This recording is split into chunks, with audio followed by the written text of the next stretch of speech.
In the video today, we're answering a viewer question because Friday asks us, is it true that Bill Gates didn't take any days off work in his 20s? Now, just before we get started with today's video, there is some good news. If you are in business, you can probably take a day off, as you can go and make your website with Squarespace, which will save you some time so you can go and relax, and it'll also save you some money. Sponsors like Squarespace really do make what we do here every day possible, so if you thought about getting a website, please make sure you use our link below. It really does make a big difference and allows us to make these epic, super long videos. Squarespace allows you to create a powerful online identity for yourself, your brand, or your business. It all starts on Squarespace with a beautiful template that you can customize to your heart's content, or you can easily start from scratch or just move over from an existing domain. Everything is super easy to manage with Squarespace. And once you've gone through the super easy customization process, there's no updates, there's no patches, there's no tech BS. No one likes that stuff. And Squarespace also handle the website-y stuff. They do podcasts, mailing lists, social integrations. It's all in there. Also, if you do get stuck, which you probably won't, there's 24/7 customer support. They're there to help you whenever you've got a question. And Squarespace isn't just an online presence. You can sell stuff if you want to. If I had stuff to sell, I'd sell it with Squarespace. Look, if you're looking to start a business, pursue a dream, whatever, just do it with Squarespace. Head to squarespace.com for a free trial, and when you're ready to launch, just go to squarespace.com/brainfood, and that'll get you 10% off your first purchase of a website or a domain. That's pretty awesome. So thanks again to Squarespace, and let's get into it. So Bill Gates has frequently stated, "I never took a day off in my 20s, not one." He goes on, "When I was in my 20s and early 30s, my whole life was focused on work. I didn't take vacations or weekends off. I was always the first in the office and the last to leave." As for why he states of starting a company, it is nice if during those first several years, if you have a team that's chosen to be pretty maniacal about the company. I have a fairly hardcore view that there should be a very large sacrifice made during those early years. In the software world, particularly for platforms, these are winner-take-all markets. Alright, so is it really true that he literally never took off a single day? And in more recent times, what does the occasionally richest human on the planet do when he does have time off? As to the former question, as far as our research shows, beyond Gates himself stating this on more than one occasion, there's never been a single person who worked with Gates during Microsoft's formative years that has contested this claim.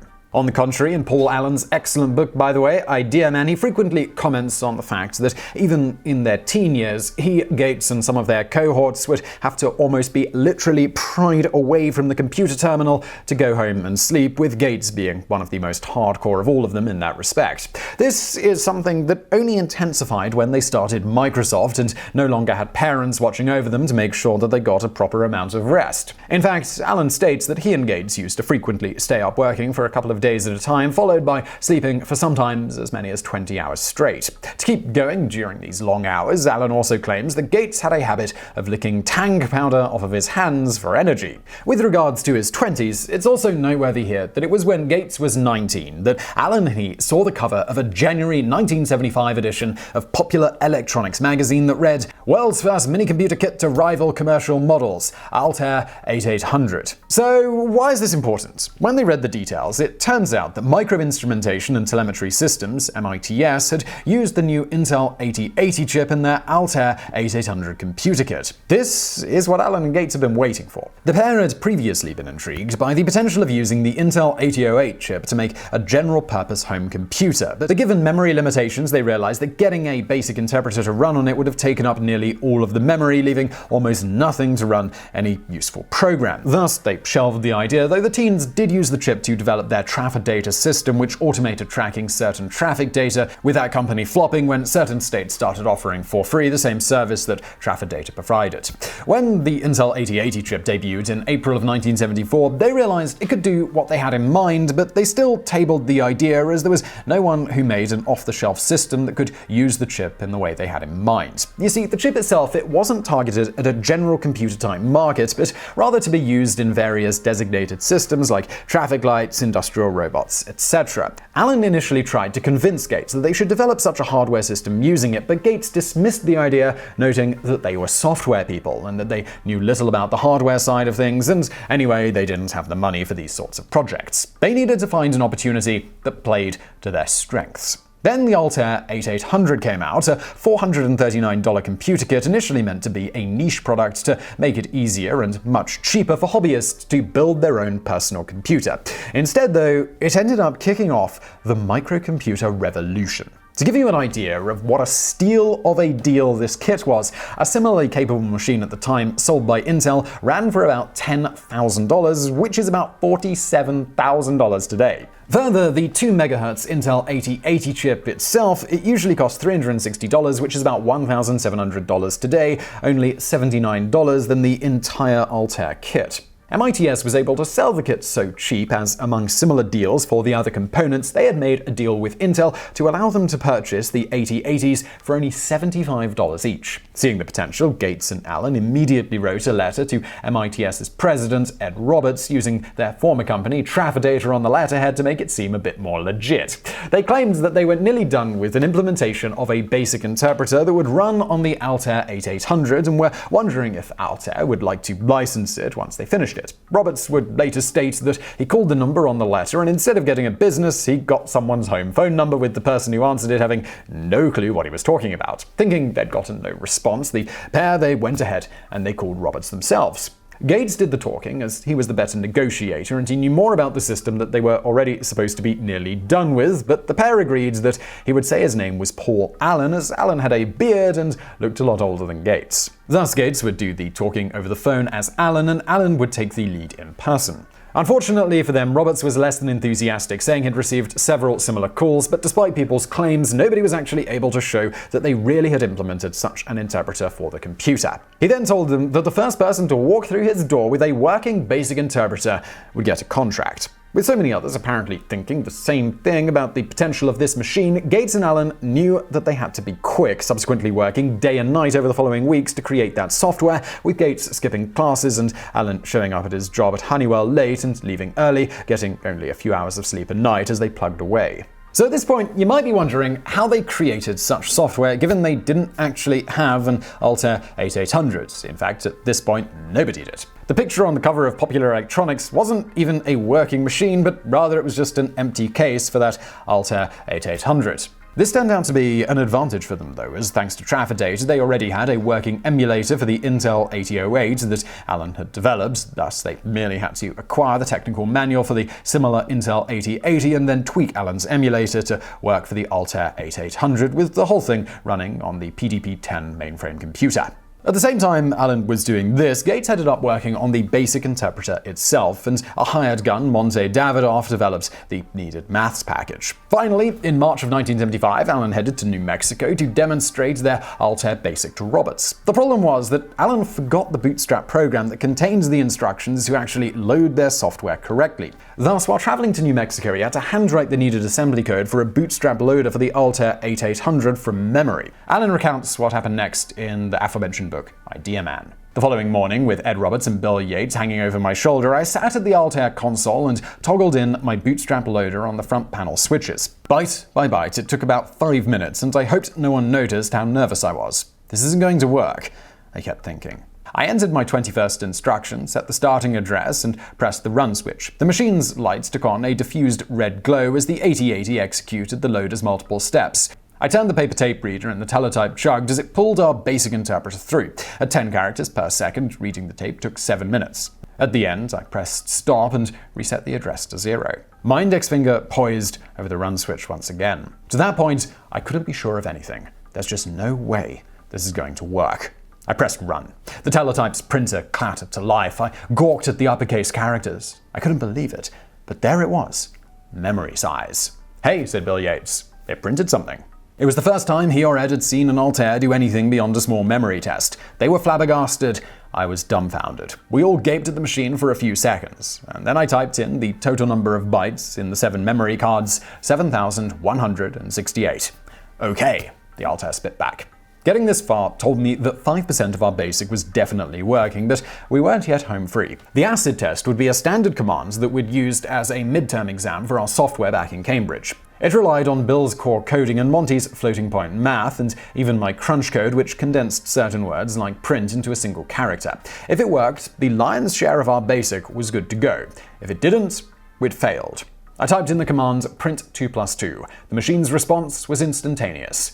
4. That was a magical moment. Ed exclaimed, "Oh my god, it printed 4." He'd gone into debt and bet everything on a fully functioning microcomputer, and now it looked as though his vision would come true. He couldn't get over the fact that Bill and I had solved the puzzle without any of the hardware. That was astonishing to him. But Ed wasn't as surprised as I that our 8080 BASIC had run perfectly its first time out of the chute. "Let's try a real program," I said, trying to sound nonchalant. Yates pulled out a book called 101 Basic Computer Games. I typed in the Lunar Lander program. Yates launched his lunar module, and after a few tries, settled it safely on the moon's surface. Everything in our BASIC had worked. Ed said, "I want you to come back to my office." Through a flimsy-looking doorway, I took a seat at his desk. "You're the first guy who came in and showed us something," he said. "We want you to draw up a license so we can sell this with the Altair. We can work out the terms later." I couldn't stop grinning. Once back at the hotel, I called Bill, who was thrilled at the news. We were in business now, for real. In Harvard parlance, we were golden. I hardly needed a plane to fly back to Boston. And so it was that Microsoft was born shortly thereafter on April 4th, 1975. Now, as you might imagine, at this point, given all Gates and Allen had going on, it's not outside of the question to think that Bill Gates probably always did have something to work on every day from then on throughout his 20s. While that's not exactly concrete proof that he literally never took a single day off, as noted, Gates was well known for his punishing, self-imposed work schedule, supposedly working anywhere between 80 and 120 hours per week, every week, until his 31st birthday. Gates' secretary in the 1980s would also reportedly frequently find him sleeping on the floor of his office on a Monday after he'd stayed at the office the entire weekend working. In one instance, he was literally just sprawled out on the floor, no blankets, no pillows, no nothing. She claims she actually thought he might have passed out, but upon investigation, he had apparently just laid down on the floor and unceremoniously gone to sleep. Allen also recounts in Idea Man during particularly long working sessions that Gates could commonly be seen putting his forehead on the desk mid-line of code for a nap for a few minutes and then snap awake and get right back to work a few moments later without any pause. Of course, incredible work ethic and having things to keep you busy is one thing, but not having a single day off out of 3,650, where a family gathering, illness, travel, or even arrest might come up, is a rather different matter. That said, even in these cases, if they occurred, presumably Gates was still thinking about or managed to get a few hours of work in, here or there, and a travel trip for work can still potentially count as, well, work. Whatever the case, from all evidence at hand, it does seem very probable that Gates did not take a single day off for the time that he mentioned. So that was Gates then, but what about Gates now? Well, having a girlfriend and then a wife changes things, and it's no coincidence that around the time Gates started dating the 23-year-old Melinda French in 1987, when he was around 31 years old, that he appears to have let up considerably on his breakneck work schedule. He says of this, "Once I got into my 30s, by then some kind of natural behavior kicked in, and I loved weekends and my girlfriend liked vacations, and that turned out to be kind of a neat thing. Now I take lots of vacations. My 20-year-old self is so disgusted with my current self." That said, Gates, being incredibly passionate about saving as many lives as possible, still maintains a busy schedule, adhering to his mother, Mary Gates' challenge in a letter to Melinda shortly before Bill and she were married, and not long before Mary would die of cancer. The message to Melinda was this: "From those to whom much is given, much is expected." This letter is still something that Bill and Melinda have to this very day. Thus, even today, Gates' daily work schedule is still incredibly regimented, planned out by his assistants in 5-minute increments, with it being noted by those who work with him that one of Gates' biggest pet peeves is people wasting his time. So all of this brings us around to what Gates does with the time off that he now has. To begin with, Gates schedules a significant amount of time to be a very hands-on father, including lots of family vacations. In fact, he even states his evening routine usually includes doing the dishes as, to quote, "Other people volunteer, but I like the way I do it." And if you're now thinking doing the dishes seems rather ordinary for a billionaire who could literally hire a team of Shaolin monks to perform a Buddhist water ritual before bathing the dishes in the blessed water, followed by having an army of custom-made robots scrub them clean and put them away, well, it turns out much of Bill Gates' free time is peppered with the rather ordinary, though occasionally with an extraordinary twist. Despite being a man who could afford to do, well, anything within the realm of possible for a human to do, Gates has noted that his favorite hobby is reading, with books also being the most common gift he receives from friends and family. So if you're wondering what to buy a billionaire for their birthday, well, books seem to be a good option. As to what his favorite book is, he states, "My favorite of the last decade is Pinker's Better Angels of Our Nature. It is a long but profound look at the reduction in violence and discrimination over time." And just FYI, you can also find many more book recommendations from his website, gatesnotes.com. A voracious reader, while he laments in his 20s there really wasn't any time for reading, since then Gates skims various periodicals each day and generally reads at least one book a week, even when traveling, usually on topics ranging from microbiology to tennis, and he has a personal rule to never start reading more than 2 books at once. Gates has reported that he frequently annoys his wife by staying out too late reading a book that he can't put down. I'm a night person. If I have a good book or I'm doing something on the computer, I have a tendency to stay up. I never tell Melinda I'm tired the next day, or she'll say it's all my fault, but she can often tell. I'll try to be energetic, and she'll say, "You stayed up too late again."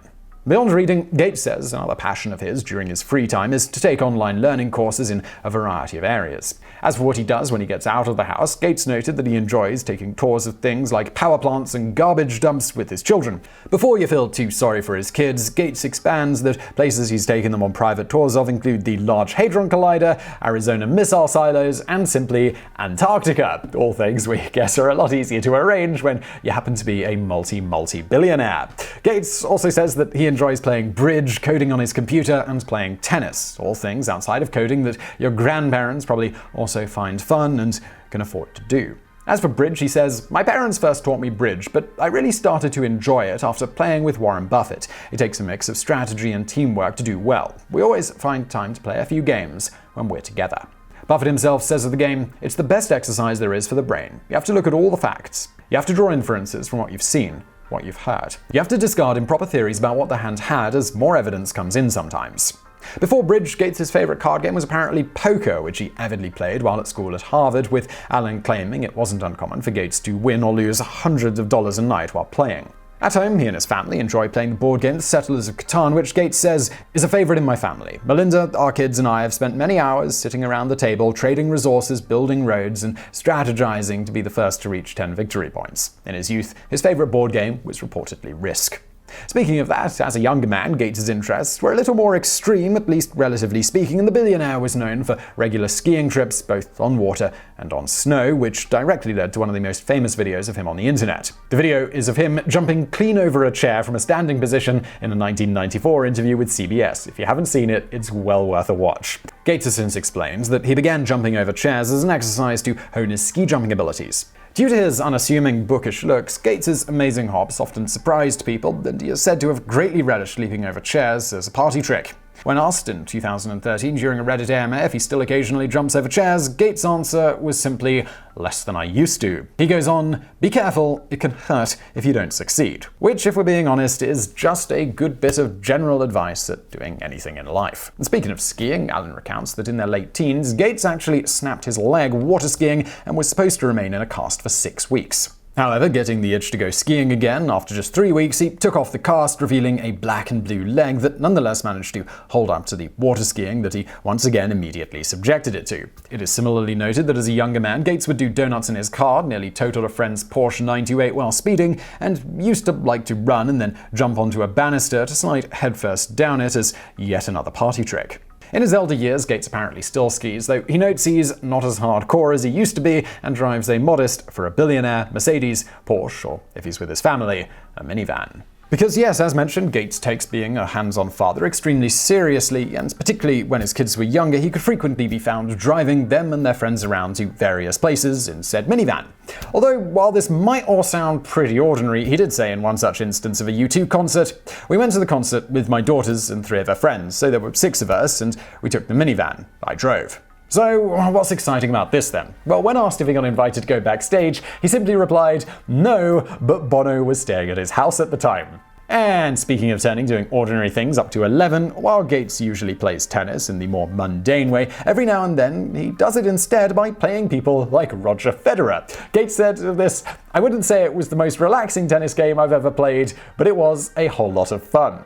So this brings us to yet another oft-asked question about Bill Gates. Outside of saving millions of lives with it, what does he spend his money on? The answer, again, is surprisingly mundane for a man worth more than some countries.